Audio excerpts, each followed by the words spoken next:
एक सीधा साधा गांव का भगत कभी कथा नहीं सुनता था, गाय चराता था गांव की। तो एक दिन और गोपाल जो गाय चराने वाले थे उन्होंने कहा, यार कभी तो कथा सुन लो, रात दिन पशुओं के पीछे घूमते हो, पशु बुद्धि, कभी तो कथा सुन लो। तो एक दिन सोचा दोपहर के भोजन गांव में पाएंगे जाके अपने घर में, और कथा हो रही वहीं से निकल लेंगे, जो सुन लेंगे तो सुन लेंगे। खड़े खड़े वहां चर्चा चल रही थी, जिसने मनुष्य जन्म लेकर के गुरु मंत्र नहीं लिया और नाम जब भगवान का नहीं किया, उसका जीवन मुर्दा, व्यर्थ जीवन। चला गया सुन के, और बार बार वही दिमाग में कि पंडित जी कह रहे थे गुरु मंत्र नहीं लिया और नाम जप नहीं किया तो मुर्दा जीवन। जिन हरि भगत हृदय नहीं आनी, जीवित सौ समानते प्राणी। दूसरे दिन फिर गया, कहा पंडित जी आपने कल कथा में कहा था गुरु मंत्र ले लेना चाहिए, नहीं तो जीवन मुर्दा हो जाता है, बेकार जीवन रहता है। तो देव गुरु मंत्र आप, और तो हम किसी को जानते नहीं। तो देखा फटा पुराना कपड़ा, डंडा लिए एक चरवाहा। उनका ऐसे थोड़ी कि तुरंत गुरु मंत्र दे दिया जाता है। आखिरी दिन कथा के मिलना फिर दे देंगे, टाल दिया। अब वो आखिरी दिन कथा के तो दिन चढ़ावा चढ़ रहा था, तो पंडित जी ने कहा जब चलें तब ले लेना गुरु मंत्र, टाल दिया। अब वो जब आखिरी दिन के बाद वो, तो उस समय घोड़े पे बैठ सब सामान लाद के पंडित जी चलते थे, वो तो सब सामान लाद के चलने लगे हो। तो पीछे पंडित जी आप जो कह रहे थे कि गुरु मंत्र देंगे, आप गुरु मंत्र दे दीजिए। पंडित जी रबड़ी पवाई गई थी, घोड़े से उतरे, घोड़ा एक भगत के यहां खड़ा किया और लोटा लिया और भागे, क्योंकि सोच लगी थी। अब वो भगत किसान आदमी, गांव का गंवार आदमी पीछे लगे, पंडित जी अरे गुरु मंत्र दे दो, कितने दिन से टहला रहे हो आप। अरे उनका यार मतलब सोच का पेशा, तू गुरु मंत्र की बात कर। अब वो पीछे लगा कि अब हम नहीं जाने वाले, आपने सब सामान लाद ली थी, भगवान की कृपा कहो कि आपको सोच लगी आई, नहीं तो आप हमको तो गुरु मंत्र ही नहीं देते, हम आपको नाम पर विश्वास की बात। पंडित जी तो दात गपोचन, जय गुरुदेव की जय गुरु। वो दबकाए है दात गपोचन, मतलब एकदम मूर्ख आदमी, तो सोच तो। वो प्रणाम कर लिया, जय गुरुदेव, धत गपोचन धत गपोचन। जपना न राधा न कृष्ण न राम न हरि। घर आया, बोले आज से गाय चराना बंद। बोले क्यों? बोले गुरु मंत्र मिल गया, अब हम भजन करेंगे, हमारा जीवन मुर्दा नहीं रहेगा, अब जीवन सार्थक रहेगा। और मेहनत करने वाला आदमी, गाय चराने वाला आदमी, अब शुरू हो गया बैठ के धत गपोचन धत गपोचन। अब इसमें न कोई भगवान नाम है, न कोई मंत्र है, न प्रणव है, न नमो नमः, कुछ नहीं। गांव के लोग, घर के लोग बोले कि यार 50 गाय चराता था, पता नहीं कौन सा हम लोगों का पाप उदय हुआ कि कह दिया कि कथा सुन लेना। अब वो गाय चराना भी छोड़ दिया, अब गपोचन शुरू हो गया।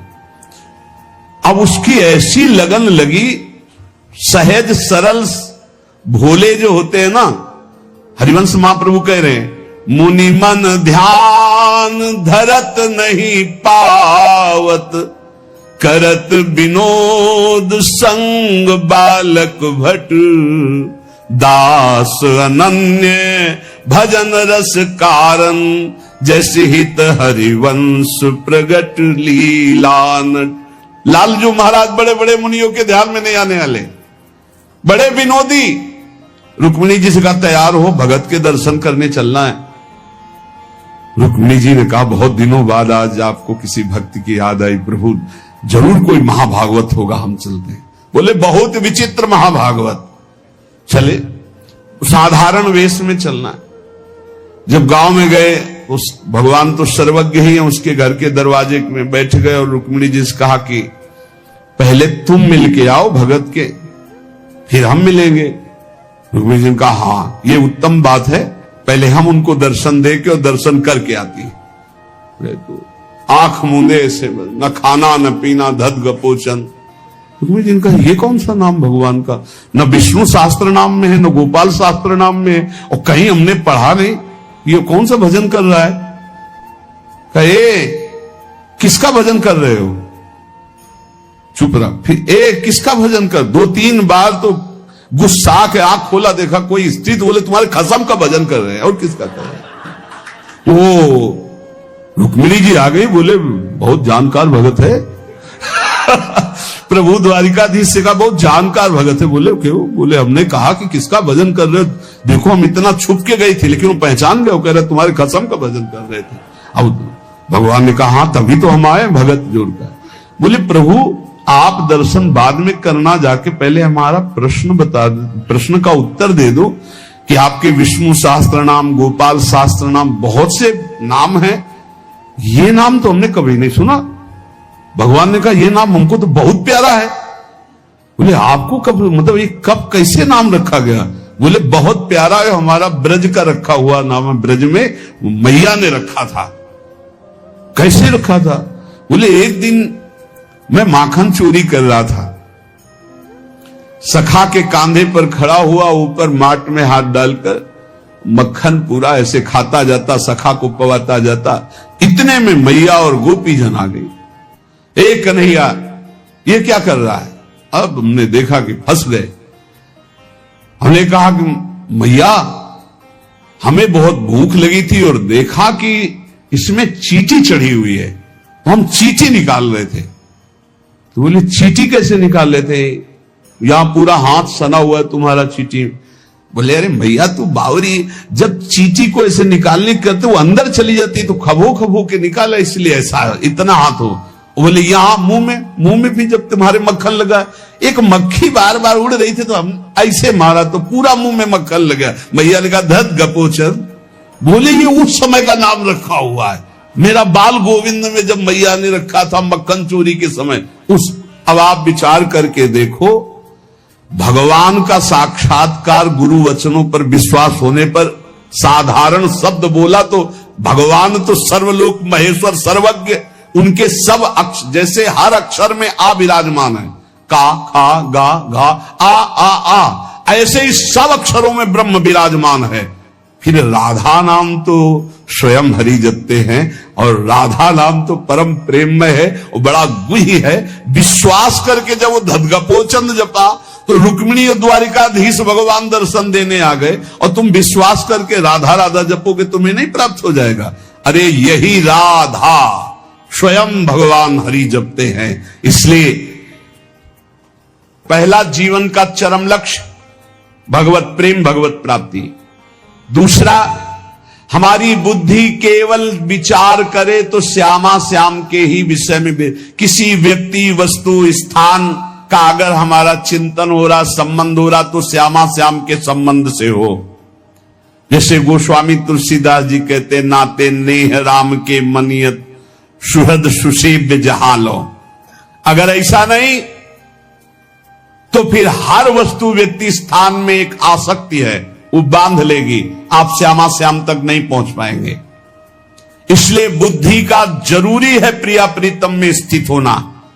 अगर बुद्धि ये निश्चय कर ले कि परम सुख स्वरूप श्यामा श्याम ही हमारे हैं, हम श्यामा श्याम के हैं, सुख है तो श्यामा श्याम के नाम में, रूप में, लीला में, धाम में। अभी आपने सुना आनंद का तारतम्य। तीसरा, जो गुरुदेव ने नाम दिया है इससे बढ़कर महत्व तो किसी नाम में नहीं होना चाहिए, किसी की निंदा नहीं।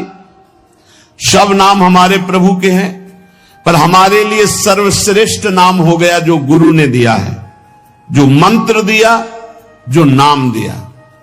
एक एकांतिक में आए और बोले हम कुछ 2-4-6 महीने से हम आपके शिष्य हैं, मंत्र ले लिया है।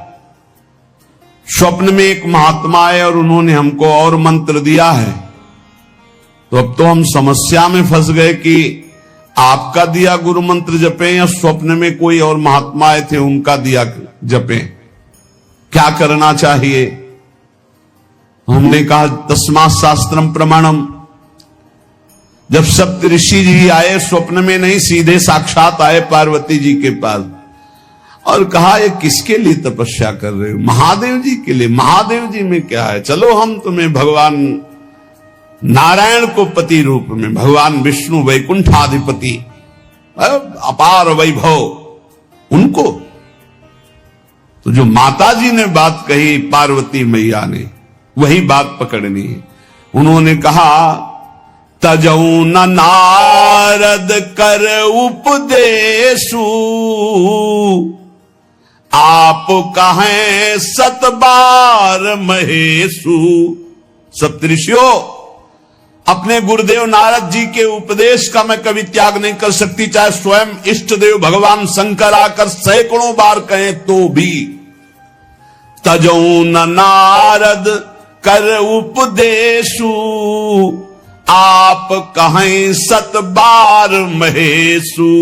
कोटि जन्म लगी रगर हमारी, बरों संभुनता रहूं कुंवारी। करोड़ जन्म लूंगी, हर बार अपने गुरुदेव के दिए हुए मंत्र का अनुष्ठान करूंगी और देवाधिदेव महादेव को पति रूप में वरण करूंगी, अन्यथा कुंवारी रहूंगी। बहुत सी कन्याएं और बहुत से वर हैं, आपको ब्याह कराने का शौक है तो आप जाइए, लेकिन मैं पर्वत से प्रकट हुई हूं, हिमालय से मैं अडिग हूं अपने गुरुदेव के वचन में। तो यहां कह रहे चौथा, समस्त इंद्रियां भोग विलास के लिए लालायित रहती हैं, सबकी। अब इनको भोग देना भी है, बिना भोग के, बिना विषय के जीवित नहीं रह सकते। शरीर चलाना है, सेवा धर्म पूर्ति करनी है, पानी पीना भी विषय है, अन्न पाना भी विषय है, देखना भी विषय है, सुनना भी विषय है, सब विषय के अंतर्गत आता है। तो यहां अपनी इंद्रियों से जो विषय ग्रहण करना है वो भागवतिक करना है। जैसे हमें पानी पीना है तो प्रभु को अर्पित करके राधा वल्लभ लाल की जय, और फिर भावना करो हृदय में प्रभु विराजमान है, जलपान।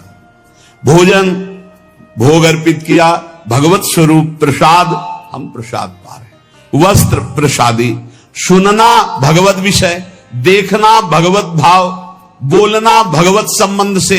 हर इंद्रियों के विषय को हमें भगवत संबंध से युक्त कर लेना है। यदि भगवत प्राप्ति करनी है, भगवत प्रेम प्राप्त करना है, तो पहला चरम लक्ष्य, मुझे इसी जन्म में भगवत प्राप्ति करनी, भगवत प्रेम प्राप्त करना है। दूसरा, बुद्धि का पूर्ण समर्पण अपने आराध्य देव श्यामा श्याम में। तीसरा, गुरु प्रदत्त नाम रूप लीला गुण सेवा उपासना सांगोपांग गुरु प्रदत्त। चौथा, समस्त इंद्रियां भगवत संबंध से युक्त। पांचवा, जीव का चिंतन प्रत्येक क्षण पदार्थ, व्यक्ति, परिस्थिति, विचार भोगों के, क्रियाओं के, संबंधियों के, जहां जहां जाए वहां से हटाकर अपने लक्ष्य श्यामा श्याम में लगाओ, या जहां जहां जाए वहां प्रिया प्रीतम की भावना करो। जीवन का प्रत्येक पल किसी व्यक्ति के विचार में, वस्तु के विचार में, स्थान के विचार में, भोग विचार में, जहां जहां जाए वहां से हटाकर श्यामा श्याम में लगाओ, या जहां जहां जाए वहां श्यामा श्याम को देखो। बहुत सुख मिलता है, अपार सुख मिलता है। जिससे प्यार होता है, अपनापन होता है, उसकी बात सुनने में सुख मिलता है। अरे वो दिशा अच्छी लगती है, वो दिशा अच्छी लगती है। जिधर अपना प्यारा बसता है ना, वो दिशा अच्छी लगती है। उधर से आई हुई वायु ऐसा लगता है प्यारे का आलिंगन हो रहा है, अभी वो प्रेम जागृत नहीं हुआ। इसलिए उस एरिया को कोई आ जाए, अच्छा आप उधर से आए, जहां अपना प्यारा बसता है उस क्षेत्र का कोई आ जाए तो ऐसा लगता है प्यारा मिल गया। उधर की वायु आ जाए तो प्यारा। जहां प्रीतम जी देश की प्यारी लागे पौर, जिधर प्रीतम बसते उधर से यस्या कदापि वसनांचल खेलनोत। जिधर हमारी प्यारी जो प्यारे जो, नाम में अपार सुख तब अनुभव आएगा जब आसक्ति हो जाएगी।